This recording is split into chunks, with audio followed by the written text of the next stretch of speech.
Assalamualaikum warahmatullahi wabarakatuh. Perkenalkan, nama saya Putri Priscilla, nomor absen 25 dari kelas 10 MIPA 1. Saya di sini akan menjelaskan materi tentang perkoperasian dalam perekonomian Indonesia. Teman-teman, pada tahu nggak sih apa yang dimaksud dengan koperasi? Bagaimana bisa koperasi itu ada di Indonesia dan serta apa sih gunanya untuk rakyat Indonesia? Untuk mengetahui lebih lanjut, yuk simak video penjelasan dari saya.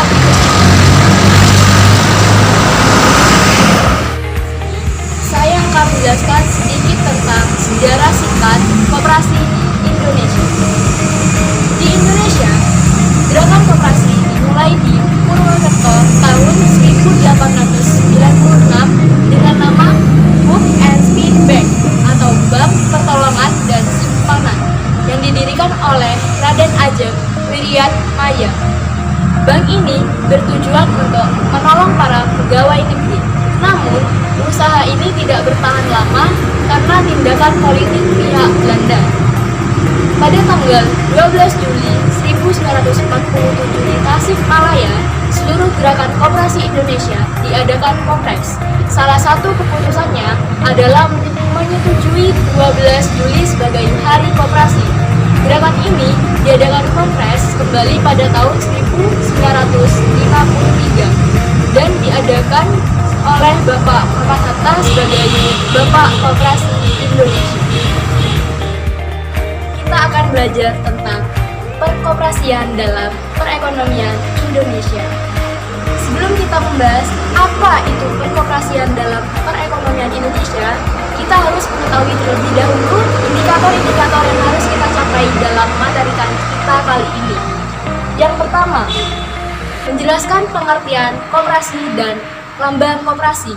Yang kedua, menjelaskan landasan, asas, dan tujuan koperasi. Yang ketiga, menjelaskan nilai dan prinsip koperasi. Yang keempat, menjelaskan jenis-jenis koperasi. Yang kelima, menjelaskan pengertian SHU. Yang keenam, menghitung pembagian SHU untuk anggota. Ketujuh, menjelaskan pengelolaan koperasi. Dan yang kedelapan, mendeskripsikan pengembangan koperasi sekolah. Yang pertama, menjelaskan pengertian koperasi dan lambang koperasi. Pengertian koperasi. Koperasi berasal dari kata ko yang berarti bersama dan operation yang berarti bekerja. Jadi, secara bahasa, pengertian koperasi berarti suatu perkumpulan yang beranggotakan orang ataupun badan yang melakukan kerjasama. Adapun menurut Undang-Undang Perkoperasian yang baru, yaitu Undang-Undang Nomor 17 Tahun 2012 tentang Perkoperasian, pengertian koperasi adalah badan hukum koperasi dengan pemisahan kekayaan para anggotanya sebagai modal untuk menjalankan usaha yang memenuhi aspirasi dan kebutuhan bersama di bidang ekonomi, sosial, dan budaya sesuai dengan nilai dan prinsip ekonomi. Tahun 2012, pemerintah memutuskan untuk mengganti lambang koperasi. Lambang koperasi yang baru tampak lebih modern dan dinamis dengan dominan warna hijau. Berikut gambar lambang koperasi Indonesia yang baru. Lambang koperasi yang baru. Yang pertama, gambar bunga.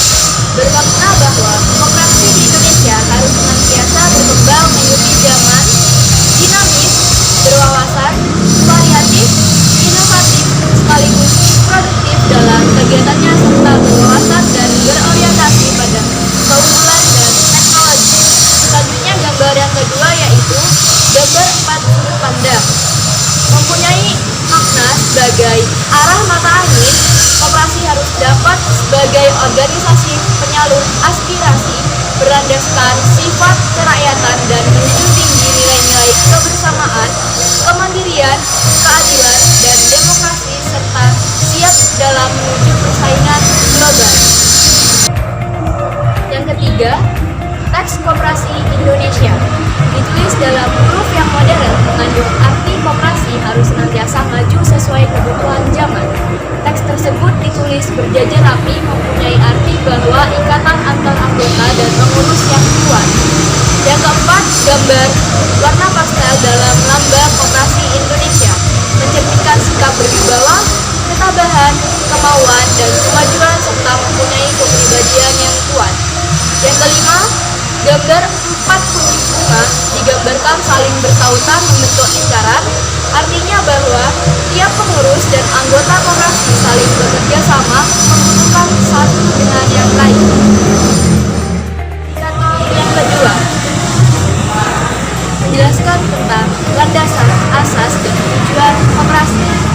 Landasan koperasi adalah suatu dasar atau pedoman bagi koperasi yang akan menemukan arah dan tujuan koperasi dalam aktivitas kesehariannya. Dalam Undang-Undang Nomor 17 Tahun 2012, Pasal 2, secara eksplisit tertulis bahwa landasan koperasi Indonesia adalah Pancasila dan Undang-Undang 1945. Ada beberapa macam landasan koperasi. Yang pertama, landasan ideal koperasi Indonesia. Yang kedua, landasan struktural koperasi Indonesia. Yang ketiga, landasan gerak koperasi Indonesia. Dan yang keempat, landasan mental koperasi Indonesia. Yang pertama, landasan ideal koperasi Indonesia. Landasan ideal koperasi Indonesia merupakan Pancasila. Maksudnya bahwa setiap kegiatan koperasi dalam kesehariannya harus dapat memberikan nilai-nilai luhur yang terkandung dalam sila-sila Pancasila, terutama sila kelima. Yang kedua, landasan struktural koperasi Indonesia. Landasan struktural koperasi Indonesia merupakan dasar dan pijak koperasi dalam kehidupan masyarakat. Yang ketiga, landasan gerak koperasi Indonesia. Landasan gerak koperasi Indonesia merupakan ketentuan yang harus ditaati dan dipatuhi oleh semua anggota, pengurus, dan penyelenggara koperasi dalam melaksanakan tugas, fungsi, dan tanggung jawabnya. Yang keempat, landasan mental koperasi Indonesia. Landasan mental koperasi Indonesia adalah kesetiakawanan dan kesadaran pribadi. Sifat inilah yang harus senantiasa dikembangkan dalam aktivitas koperasi. Koperasi merupakan usaha bersama berdasar asas kekeluargaan. Asas kekeluargaan itulah yang membedakan koperasi dengan bentuk usaha yang lain. Dengan semangat kekeluargaan diharapkan tumbuh kesadaran pada orang yang terlibat dalam organisasi koperasi untuk selalu bekerja dengan rasa setia kawan yang tinggi. Rasa setia kawan yang harus didukung dengan kesadaran akan harga diri dan kepercayaan diri sendiri. Beberapa hal tersebut dapat memperkuat anggota koperasi dalam menjalankan usaha untuk meningkatkan kemakmuran bersama. Tujuan koperasi. Koperasi bertujuan mensejahterakan anggotanya sebagaimana tercantum dalam pasal 3 Undang-Undang Nomor 25 Tahun 1992, yaitu koperasi bertujuan memajukan kesejahteraan anggota pada khususnya dan masyarakat pada umumnya, serta ikut membangun tatanan perekonomian nasional dalam rangka mewujudkan masyarakat yang maju, adil, dan makmur berlandaskan Pancasila dan Undang-Undang Dasar 1945. Yang ketiga, nilai dan prinsip koperasi. Nilai-nilai koperasi.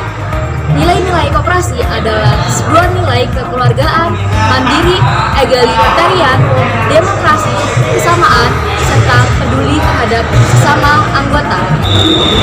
Koperasi Indonesia berdiri karena nilai-nilai kolektivisme yang tercermin dengan budaya gotong royong yang sejak lama ada di Indonesia. Beberapa macamnya yaitu: yang pertama, mempunyai nilai kekeluargaan. Yang kedua, mempunyai nilai dalam menolong diri sendiri. Yang ketiga, mempunyai nilai dalam bertanggung jawab. Yang keempat, mempunyai nilai demokrasi. Yang kelima, mempunyai nilai berkeadilan. Dan yang keenam, mempunyai nilai kemandirian. Prinsip koperasi. Prinsip koperasi merupakan suatu kesatuan dan tidak dapat dipisahkan dalam kehidupan berkoperasi. Menurut Undang-Undang Nomor 25 Tahun 1992 Pasal 5 Ayat 1 kedua, koperasi melaksanakan prinsip koperasi sebagai berikut. Yang pertama, keanggotaan bersifat sukarela dan terbuka. Yang kedua, pengelolaan dilakukan secara demokratis. Yang ketiga, pembagian sisa hasil usaha dilakukan secara adil sebanding dengan besarnya jasa usaha masing-masing anggota. Yang keempat, pemberian balas jasa yang terbatas terhadap modal. Dan yang kelima, kemandirian. Indikator yang keempat, menjelaskan jenis-jenis koperasi. Jenis-jenis koperasi terdiri dari beberapa macam bagian, di antaranya yang pertama, jenis-jenis koperasi berdasarkan jenis usahanya, yang terdiri dari yang pertama, koperasi produksi. Koperasi produksi yaitu koperasi yang berfungsi membantu kegiatan proses produksi yang dilakukan anggotanya. Proses produksi ini mencakup menyediakan bahan baku untuk proses produksi, membantu menyediakan berbagai macam alat yang digunakan dalam proses produksi, dan juga membantu produksi berbagai macam jenis barang tertentu. Contohnya, yang pertama, membantu menyiapkan bibit dan pupuk untuk tanaman. Yang kedua, membantu menyiapkan bahan baku untuk dibuat kerajinan. Yang kedua, koperasi konsumsi. Koperasi konsumsi yaitu koperasi yang menjual barang-barang kebutuhan sehari-hari anggotanya. Kelebihan koperasi ini adalah jika anggota yang berbelanja di kebutuhan, maka harga yang ditawarkan lebih murah dibandingkan harga di toko lain. Karena tujuan utama dari koperasi ini adalah mensejahterakan para anggotanya. Contohnya, koperasi menjual beras, telur, gula, kopi, dan lain sebagainya. Yang ketiga, koperasi simpan pinjam. Koperasi simpan pinjam yaitu koperasi yang dapat menyediakan pinjaman uang sekaligus tempat menyimpan uang. Uang pinjaman dimulai dari dana yang dikumpulkan secara bersama-sama oleh para anggotanya. Yang keempat, koperasi serba usaha. Koperasi serba usaha yaitu jenis koperasi yang terdapat lebih dari satu usaha. Bentuk usaha yang dilakukan bisa berupa gabungan antara koperasi produksi dan koperasi konsumsi, atau antara koperasi produksi dan koperasi simpan pinjam. Yang kedua, jenis-jenis koperasi yang berdasarkan status anggotanya, yang terdiri dari yang pertama, koperasi pegawai negeri. Koperasi pegawai negeri ini memiliki anggota terdiri dari para pegawai negeri, dan koperasi pegawai negeri atau KPR sekarang telah berubah nama menjadi Koperasi Pegawai Republik Indonesia.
menentukan perlahan produksi dan membantu produksi jenis barang tertentu.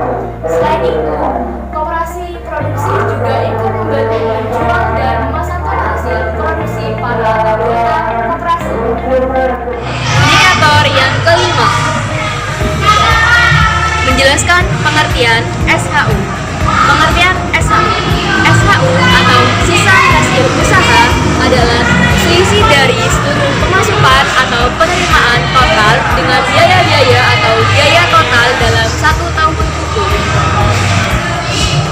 Menurut pasal 45 ayat 1 nomor 25 tahun 1992 tentang pengertian SHU adalah sebagai berikut.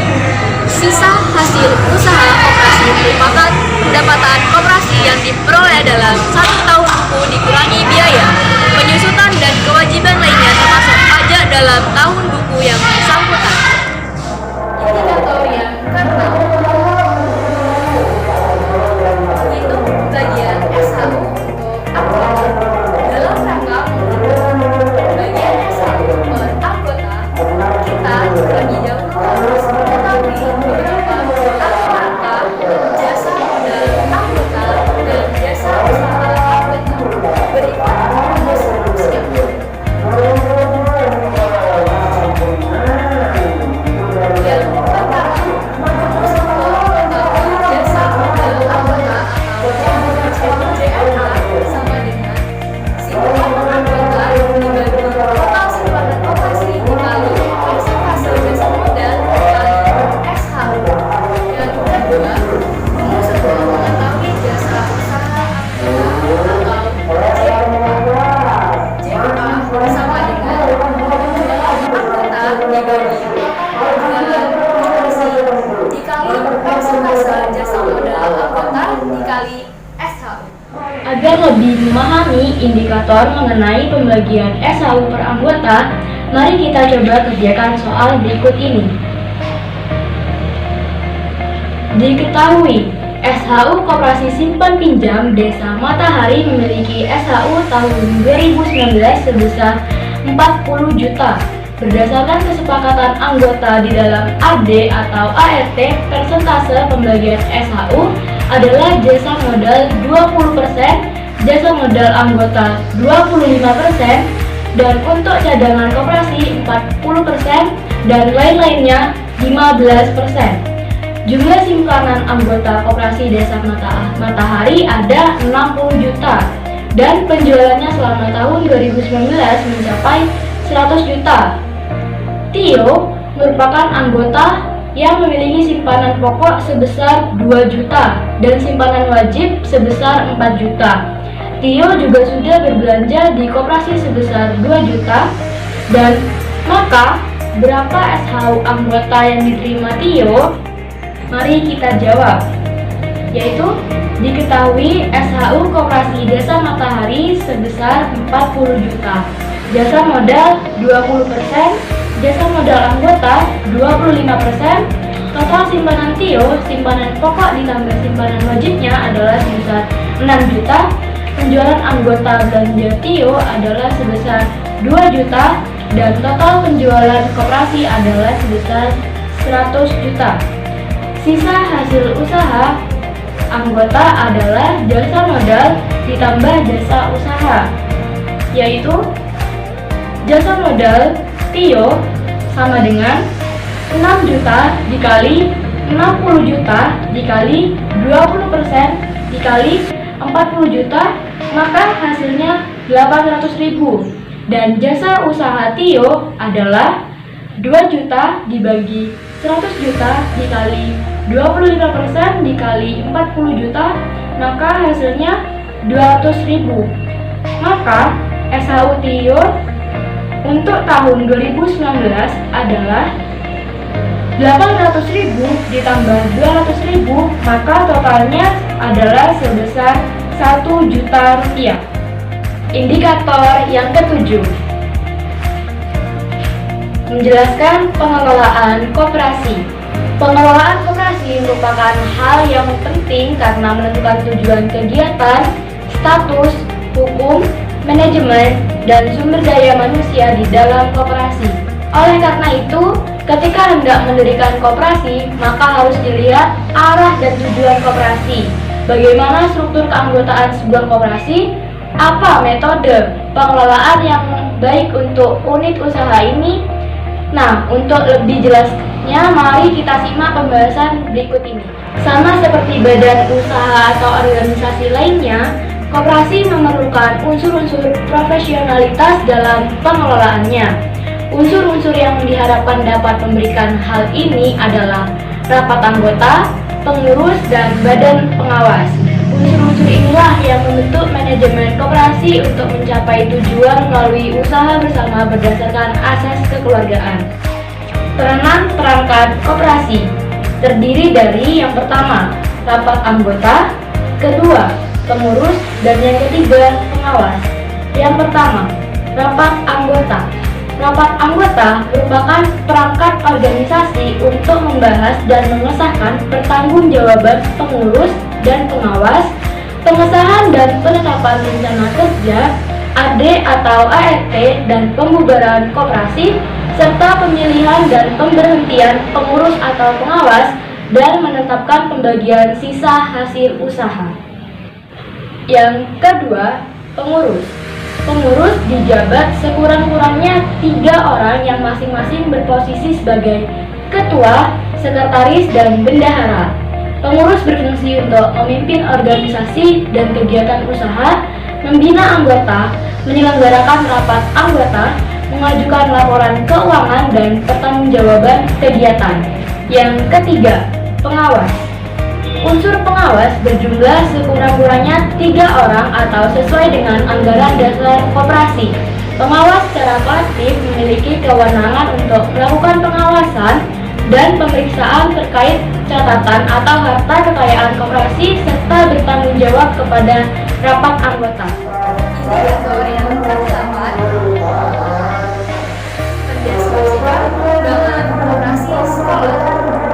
Koperasi sekolah adalah koperasi yang anggotanya para siswa dari suatu sekolah yang fungsinya sebagai wadah untuk belajar dan menumbuhkan kesadaran berkoperasi di kalangan siswa sebagai anggota dan pengurus. Koperasi sekolah mempunyai nilai dan potensi strategis untuk meminimalisir masalah pengangguran karena sekolah tidak memadai dengan kewirausahaan.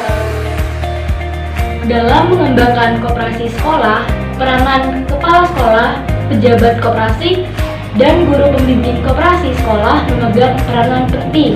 Peranan yang dapat dilakukan oleh kepala sekolah, pejabat koperasi, dan guru-guru pembimbing adalah sebagai berikut. Yang pertama, peranan kepala sekolah. Peran yang dapat dilakukan oleh kepala sekolah antara lain. Yang pertama, berusaha mewujudkan dan mengembangkan koperasi sekolah sebagai satu kegiatan ekonomi siswa yang maju, mandiri, dan berakar dalam diri siswa. Yang kedua, menciptakan iklim dan kondisi yang mendorong pertumbuhan koperasi sekolah. Yang ketiga, memberikan bimbingan, kemudahan, dan perlindungan kepada koperasi sekolah. Yang keempat, bertanggung jawab atas kelancaran jalannya koperasi sekolah. Yang kedua, peranan pejabat koperasi. Peranan pejabat koperasi dalam pengembangan koperasi sekolah antara lain. Yang pertama, menetapkan kebijakan dalam memberikan bimbingan, pengawasan, perlindungan, dan pemberian fasilitas terhadap koperasi sekolah. Yang kedua, memberikan kemudahan pada koperasi sekolah dalam pengadaan alat-alat sekolah. Yang ketiga, membantu pengadaan fasilitas dalam pengembangan koperasi sekolah agar semakin maju. Yang keempat, mendorong, mengembangkan, dan membantu pelaksanaan pendidikan, pelatihan, serta penyuluhan koperasi sekolah. Ketiga, peranan guru pembimbing. Peranan guru pembimbing antara lain: yang pertama, mengarahkan kegiatan koperasi sekolah sesuai dengan tujuannya. Yang kedua, memberikan langkah-langkah praktis dalam menjalankan koperasi sekolah. Yang ketiga, memberikan bimbingan kepada siswa tentang cara merintis usaha koperasi sekolah. Yang keempat, memberikan saran-saran praktis, nasib nasihat, dan bantuan konsultasi atas masalah-masalah yang dihadapi koperasi sekolah. Adapun manfaat-manfaat koperasi sekolah yang terdiri dari yang pertama, manfaat koperasi sekolah bagi siswa. Di antaranya yaitu pertama, siswa dapat belajar berorganisasi, belajar memimpin, dan bekerja sama dalam mencapai suatu tujuan tertentu. Yang kedua, mengembangkan sikap disiplin, jujur di kalangan siswa, baik sebagai pengurus maupun sebagai anggota koperasi. Yang ketiga, menumbuhkan kreativitas, jiwa inovatif, pekerja keras, dan cerdas dalam menangkap peluang untuk maju. Yang kedua, manfaat koperasi sekolah bagi sekolah, yaitu diantaranya yang pertama, sebagai laboratorium untuk menciptakan lulusan yang memiliki keterampilan hidup. Dan yang kedua, dapat membantu program pemerintah membangun perekonomian. Dan manfaat koperasi bagi masyarakat, yaitu manfaat yang ketiga, manfaat lapangan kerja bagi berbagai pihak, seperti orang yang ikut menjual makanan dan minuman, pekerja fotokopi, penunggu hotel, membuat kerajinan, dan kepada pihak lain yang bekerja di tiap unit usaha yang dikelola koperasi. Video penjelasan dari saya, mohon maaf apabila ada kesalahan, dan wassalamualaikum warahmatullahi wabarakatuh.